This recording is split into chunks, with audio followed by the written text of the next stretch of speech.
Kiukweli najivunia sana kwa sababu nimekuwa mtu mkubwa, nipo karibu na viongozi wakubwa wa nchi lakini pia watu mashuhuri nipo nao karibu.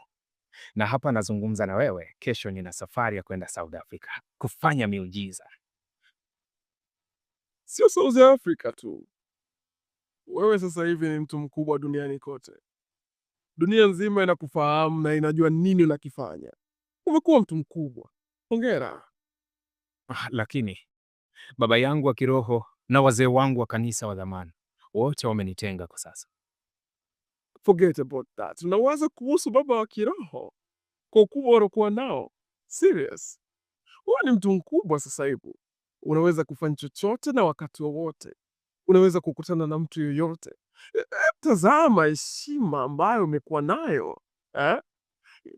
Achana nao, wao wakutenge, wewe unaishi maisha yako ya kifahari.